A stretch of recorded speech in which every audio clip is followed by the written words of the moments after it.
this URL, so actually if you want to get the information later on, and I will keep everything there and write things down for you and explain things, that's where I collect all my information that is part of this presentation here right now. Now, let's talk about artificial intelligence. It's actually not at all a new topic. It's going back to the 50s, the scientific part of it goes back to the 1950s to have a thinking machine. And if you consider like Jules Verne and all these kind of things in science fiction, it goes even much, much further. We always wanted to have this great computer that is just somewhere around us and there when we need it. And we always strive for that and try to do it. It's quite a hype now though, and it's often very misattributed. So a lot of everything is artificial intelligence. Everything has intelligence in it. That's always my favorite when it's like, our system uses intelligence. I'm like, yeah, I bloody hope so. Because otherwise it would be not a system at all, but okay, fair enough. It's an umbrella term for several things, and that includes like math and science around repetition, pattern recognition, and deep learning and machine learning. The main thing why artificial intelligence became such a boost right now is that our market needs a hype every half year, that's the first thing. But the second thing is that we have availability of hardware now. GPUs and fast processing processors are much cheaper and much easier available nowadays than they were in the past. So what was a deep learning system that took like 8 weeks to render something in the past can now be like a few minutes, even on your mobile phone or even on your desktop machine. There's a lot of myths that are going around about artificial intelligence, and it's very dangerous to talk to the press about artificial intelligence because everything you say is being packaged up as like either Terminator or Star Trek. There's nothing in between. Either the computers will all kill us, or we actually will be in a world where we don't need anything but computers any longer. AI cannot replace a thinking, creative human. We're not there yet. You will have seen these kind of like where computers make like art or generated music and these kind of things. But we are actually still there to control it. I have no respect for computers. Computers are to me a shovel. I use a shovel to dig a hole. I use a computer to do boring things that I don't want to do. And this is why the thinking human being is something that we should invest much more in than in computers. AI cannot magically fill gaps with perfect information. It just makes assumptions. It compares and assumes. So when something is missing in your data, and it does go to like the data set that has like millions and trillions of other things, it says like probably 50,000 times this was the right thing to put in, so I put that in. But it can still be totally wrong. It makes assumptions. AI doesn't learn in a creative fashion like humans do. We have several ways of learning. There's about like 50 different types of intelligence now, and all these kind of things. And computers are actually just repeat the things stupidly as much as you can, and sooner or later I will find some pattern, and then I tell you this is basically it. AI has no morals, and it has no ethics, and that's the problem. Because it can amplify our biases. So if our data sets or our questions that we ask AI are actually biased, then of course there will be a bias coming out of it. That's why you find things, for example, where an intelligent tab doesn't recognize people who are not white, because all the testing people were white, and they never thought there might be somebody else who's slightly different than the people who wrote the software. So how can AI make our lives better? I love to take the positive spin on it because I'm a positive person. I like computers for doing things that I don't want to do, and I want a nicer life. I want people to write, to create, to compose, to love, to have fun. I want us to use our emotions and do beautiful things and not become computers. They can help with a lot of things. The first thing is, of course, automation. Humans are not made to do the same things over and over again because it makes us sick. It's a very, very bad thing for us, and when you can automate something that a machine can do for us, why not do it? It's a very, very good idea. Error prevention, like when the car realizes I should probably drive slower than I actually drive right now because I'm drunk or I actually don't play on my phone, that's a good thing if that error is prevented for me. Or when just typing a text and having typos in there and put the squiggly lines under it, do you really want to send that email to your boss with the 5 typos in it? I can do better than that. Data reduction and muffling the noise. You get lots and lots of information with lots and lots of noise and wrong data in it, and what AI can do is go through that data, filter out the wrong ones, replace them with the one that is, so you don't have to do that by hand. Prediction based on historical data. 15 days in a row you actually got up at 7 o'clock and you looked at the weather. How about my alarm clock tells me the weather at 7 o'clock in the morning because it happened? plowing through massive amounts of data. We're talking petabytes, and we're talking huge amounts of information, historical information that humans just cannot go through because it would be repetitive, it would be boring, and we would make mistakes. Creating more human interfaces. Hello Computer has been a science fiction trope for years and years. And being able to talk to my computer is probably a cool thing and probably the right thing to do for somebody there. I love when touch interfaces came out and people started interacting with their phone that would have never touched a keyboard or a mouse. My parents hate computers. They have no idea what they are. They scratch the card on their bank card because they don't trust it. But they played the Wii when it came out because I told them, want to play tennis, you do it like that. They're like, oh cool, I don't have to do a joystick thing or something like that. That's exactly what I want. And it's a matter of size and strength. And this is where it goes back to the machinery that we have, to the chipsets that we have. We create a massive amount of information nowadays. Every second we create information, and a self-driving car, a clever system, a home automation system, this data goes somewhere and we create it all the time. So we have to find something to plow through that data and find the information for us that is necessary. Is it partly automated, like a self-driving car or like sensors in the machinery is automated, but social media also turned all of us into publishers. We actually we type things, we tweet, we go to Facebook, we upload pictures, and has never been that big before. I used to work in Yahoo when we had Flickr and people uploaded like 5 photos a day or something. And nowadays like click, click, click, selfie, live streaming, everybody wants to be an own TV channel, and this data goes out there and nothing is done with it. Or a lot of stuff is done with it without us telling what is being done with it, and that's where it gets tricky. It's tough to make that amount of information consumable again, because if 6,000 of your friends on Facebook send 6,000 photos, you actually should be kind of filtering down which ones apply to you the most, and that's where a machine learning or a deep learning algorithm can find out what you like the last 50 times. Okay, you probably want to see those 10 things and not the 6,000 photos. Which of course is dangerous because you only get the things that you like. That's why a Facebook newsfeed is not a newsfeed, it's just like your likes for you, please click, give us more information, these kind of things. And that's why we have computers. Computers do these things for us. They plow through the information, the algorithm finds us the things that we want to have. And with cloud computing and on-demand processing and advances in hardware, we're faster than ever. I gave up running things on my local machine as a developer that are data consuming. Even video editing, I do it in the cloud because I want to use my computer. I don't want to get hot because I wait for 2 hours because I want to do some computation. I can get a computer for a few cents an hour and I can do it there. Now bots and computers are great at doing tedious, boring tasks. They love it. Like you give them data and they're like, here's the same data again, great, here's the same data again, great. Whereas like humans like, what the hell do you want from me?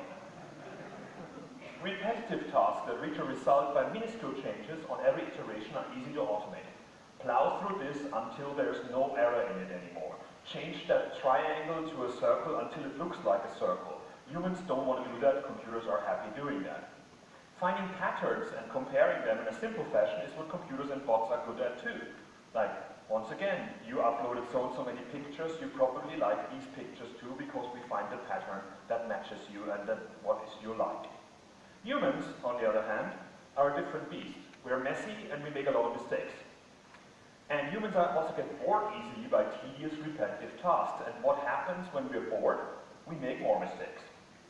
Because we're bored and we don't want to do it. That's why people hurt themselves in factories. That's why automated machines are better for doing these jobs. Human communication is not streamlined at all. It's full of complexity and misunderstanding. I mean, I'm a lot in America and I use things like satire and, you know, like sarcasm, and people are like, oh my god, you're a horrible person. I'm like, no, actually that was not horrible. Okay, fair enough. The intonation of how we say a sentence can make a massive difference. That's why finding the right tone for a Siri or a Cortana is the next big thing that every company needs to do. We need to get emotion out and information with it. As humans, we're good at that. As computers, we're crap at that.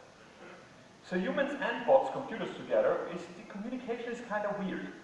It always feels like it's not quite there. We saw earlier that robot that was cooking with the woman. When you was looking at her in the middle of the night when she was going to the fridge, that was creepy. You know, I was like, what? Don't tell me what to do. I bought you, you know? And we don't want to speak like a computer. That's why people are really bad at using Google or Bing or other search engines, because they didn't in the past, because they didn't ask proper questions. They asked human questions. They asked like, where is the nearest restaurant? And computers weren't good enough for that. It needed like restaurant near so-and-so, minus this, to get information. Computers can pretend to be human are creepy. Like these things that are really like, oh, I'm your best friend right now, please tell me what your problem is. Like, okay, my bank account doesn't work. Why do you want to tell me hello first? For decades, only those who know how to talk computer had fun with them. I had fun with computers from the very beginning. My first basic computer didn't have anything to store things on. I wrote the same program every single day when I was 12 years old and turned it off again, and next day I wrote it a bit better. I loved it. Other people like, what the hell is wrong with you? This changed when smartphones and home automation services became a thing. Smartphones are now, everybody has a computer in their pocket and don't even understand what the thing is doing anymore. And home automation systems, Alexa, how are you doing? Or Cortana, or Google Home, what are you doing? I always liked that. Like 5 years ago, I would have gone to everybody like, can I put a microphone in your house that records everything and unencrypted sends it to an American company? No. Like, what about it tells you the weather? Okay. You know, we're using these things without realizing them, and that's kind of worrying. And we're not at the Star Trek Jarvis level yet, where you have like a computer where you can have repartee with, and it's funny, and it's engaging. We're not there quite yet. The easier it is for humans to use systems, the more information they add. That's why Facebook is so addictive. It's like, oh, likes, this, update. And then out of a sudden people put lots of data in there, and then they wonder when somebody does something nefarious with it, and they're like, okay, where did my data go? Now if you download it, I've got 12 gigabytes on Facebook. I have no idea how they ended up there. I just uploaded stuff and wondered about it. The more information a system has, the better it is at comparing and predicting what you like to see, because it knows you what you like and it knows where you're going with it. And computers are good listeners, and sometimes they've been listening for quite some time. They've been listening on us for the whole time, and we didn't even realize it. When George Orwell said there's going to be a camera on every corner where people spy on you, what he forgot to predict is that we're going to buy these cameras that spy on us. Now, humans and computers can do nice things together. For example, this is a thing by Google called AutoDraw. And what it does is you can paint something, and you can have no talent for painting like me, and then it actually says like, okay, you probably want to do a circle here, or what do you want? Oh, there's another circle there. Or you probably want to do some glasses, and then you can click on the top there, and it changes it automatically to a pair of glasses for you. And you can doodle this way and make like really nice interfaces, really nice slide decks. And the thing is, how Google knows about this is that they based it a few years before on another game, where they asked people to draw something and teach a computer what a helicopter or what a bicycle or something like that looks like.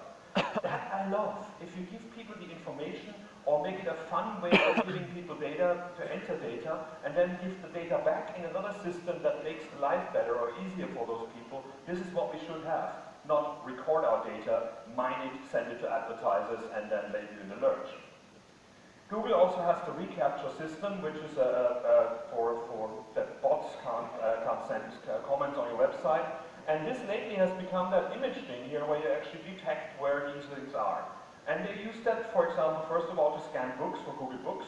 When there was something unreadable, they showed it there. Nowadays they use it for cars, and nowadays they use it for street signs. So basically self-driving cars get that information. So they give you a service to make your website more secure or get less spam, and at the same time they're training a system for the next iteration of technology, which is cool. Amazon had a system called Mechanical Turk in the past where you could pay people to do a human thing that only humans can do, and then actually get the information back in an API level so you can use it in your code. One of the first things was draw a sheet that looks to the left, and then was use Mechanical Turk. Over the years, Mechanical Turk, of course, fed the AI engine of Amazon, and that's why Amazon's AI is pretty amazing. But people basically paid for a service for humans to do. Amazon took their share of that data, and we're there. Now, intelligent responsive systems is what I want to build with this information. And the most important thing is that the data we recorded, machine can make impressive assumptions. You can make clever things, make the machine appear human and give you right information right at the start where you want to have it.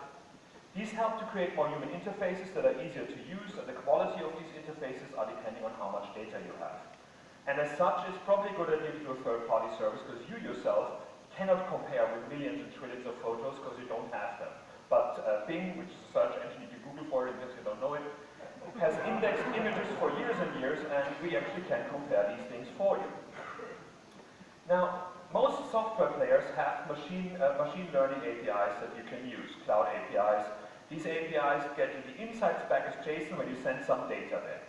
You can also use pre-trained models of your own hardware, like on TensorFlow on your own machine. Every Windows 10 machine now allows you to actually run a trained model on the hardware itself, and you don't have to go back to the cloud, and that avoids latency. You don't have the 2.5 seconds to talk to some American server, but instead you got 20 milliseconds to talk to your hard drive on your own machine.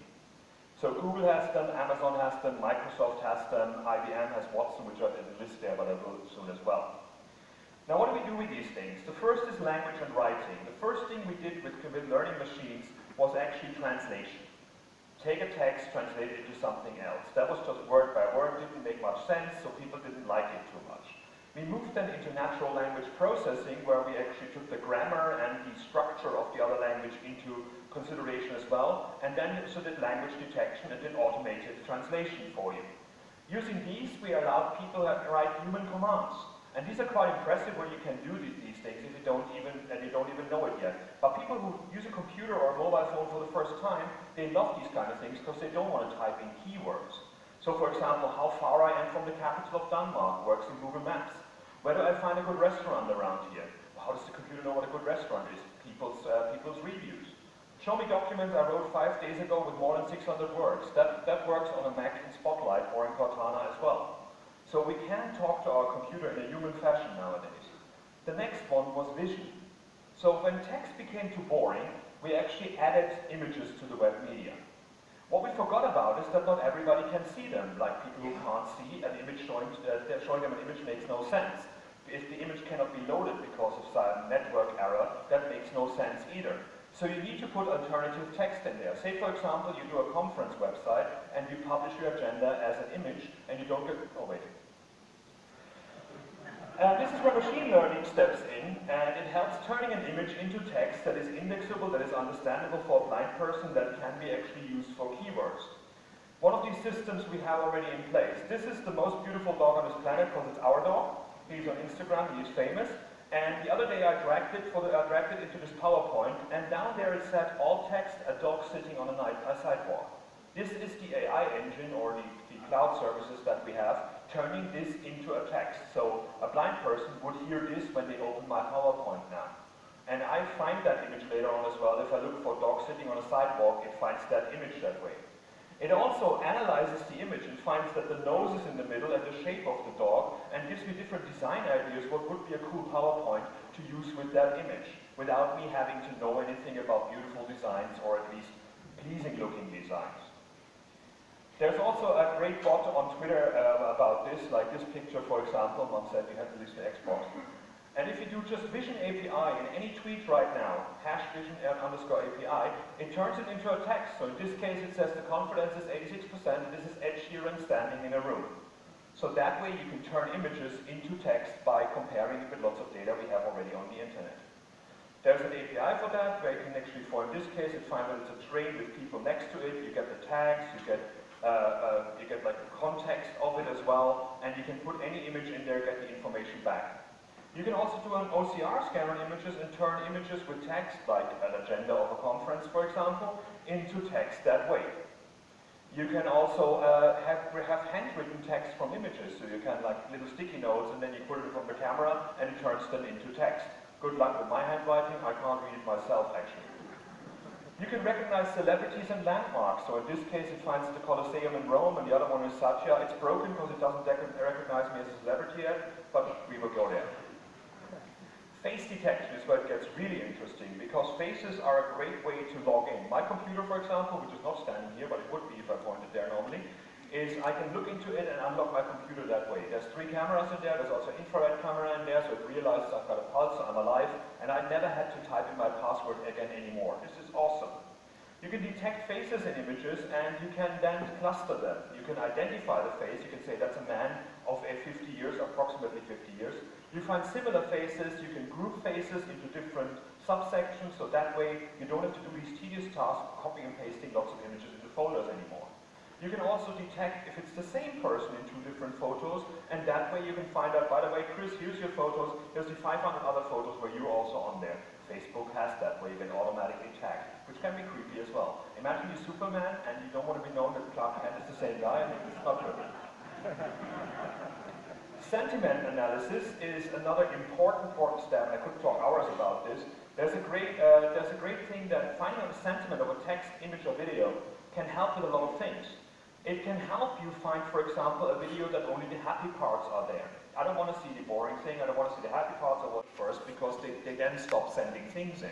The people who are happy with you are great to also find out, because you can use them for quotes.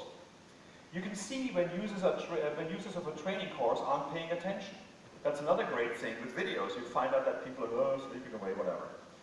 And you can predict when drivers of cars get tired and say like, wait, by the way, shall I help you with the driving because you're obviously tired? This is a great demo by a friend of mine, Susan Hinton, where she makes facial expression and then gets the emoji on top of that, so you can download that code and play with it if you want with yourself. That's on your own machine, that doesn't have any cloud part of it. Speech is another big part. Audio interfaces are all the rage. Everybody wants to talk to their computer, help me, turn on the light in the living room, these kind of things. Text-to-speech is very simple. You basically type in a text and a voice that's generated for you reads it out for you. Sometimes fun to read websites while you're doing something else. That's an API that's out there. Speech recognition, where you talk into it and it turns it into text. We had this discussion earlier where it's great in the car to dictate your emails and then send them off. And there's a great article on Smashing Mag by my colleague Hollander here, who has the rise of the intelligent conversational UI, where everything is explained how to do a conversational UI that takes voice and brings back voice kind of thing. And he also has a demo here how you can train your own system and you can set up your own home automation system. In this case, he controls the lights, and you can see you define the sentences that should turn on the light and turn off the light. A system called Lewis that does that for you. You can use that and play with that in your free time as well. Voice recognition gets much better once we have a known voice, or we have great for a video series as well, where basically you find out who's speaking when, so you can do the transition much better. And once the computer knows your voice, the quality of the text generated is much higher as well. So you can do this yourself with the speaker recognition API, where you can record three different sentences, and then it knows what the problem with your voice is, what your accent are, what your issues are, and the recognition will be much better afterwards. One of the last things I want to talk about is moderation. There are some things that are not meant to be consumed by people. People working on YouTube and having to look at like child pornography or look at like beheadings of people all day long are not happy people, and it's not a thing that humans should do. Computers don't need counseling when they see these calls. So known illegal content can be not uploaded to your machine if you run it through that moderator API first, because then you actually don't have a problem with the law as well afterwards. So there's image moderation, text moderation, video moderation, and of course a human review tool if you're not quite sure if it actually did the right thing for you. Now, we always have to end with great power and comes great responsibility. And I mean, the big thing that everybody talked about right now is Cambridge Analytica and why there's a controversy and what's going on there. And of course there's ways for us to work against these detection machines as well. This is a paper where you can put gradients inside an image. These images look the same for a human, but an AI saw it as a tabby cat in one case, and with a few gradients in the background, or in between the pixels, it says it's guacamole, which of course is wrong, but it's a way to... Our responsibilities. AI can be an amazing help for humans. An interface that I can talk to is great for somebody who's nonverbal, or basically an interface where I can click different icons is for nonverbal people. People are not afraid of talking to a computer if it feels like there's something coming back. It does need transparency though. If you use people as data sources, then they need to know what you record and where it goes. It should be always a thing that they can say no to, and not just like, it's a free system and we take your data from you, good luck. When people get information filtered by an algorithm, it should also be an opt-in. Like, I don't want my Twitter feed to take all my friends out and show me things from Lady Gaga that I don't care about, because it makes more sense for that company. When people need to have a chance to dispute, I don't want to be in that picture. Untrained and limited data leads to terrible and biased AI results, and that's why you have like image recognition, finding people of color as like monkeys and these kind of things. You all heard the horror stories that were going out there. AI can answer questions, but it also needs good questions asked. When your questions are generic or vague, you get a bad result. With a human, the human can say, like, well, actually, did you mean? But computers don't do that, did you mean? They just say, like, ooh, here's data, have it, you know?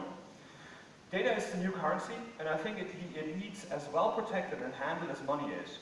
And actually even more, because it's people's personal lives and personal information. If we can avoid sharing data with a third party, that's a really good step. So I'm really happy that our hardware is becoming so good that I can run deep learning algorithms on the chipsets themselves rather than having to go to the cloud. But for now, the cloud is probably the only answer that we have. Data provided by the big players. But if you want to get great results, think about customizing those services. And we have a custom image search, we have a custom voice, Google has them, Amazon has them as well. So using the power of third parties to train your detection algorithm is a good idea. Use the cloud to actually train these things and then run them locally on the device. Keep them on the user's data device or on their own network, and you don't have the problem that data might leak to third parties that you don't want to have. The next step for us, I think, is build these human interfaces that are intelligent, but teach people about data security at the same time. It's not magic, it's machines that do repetitive tasks.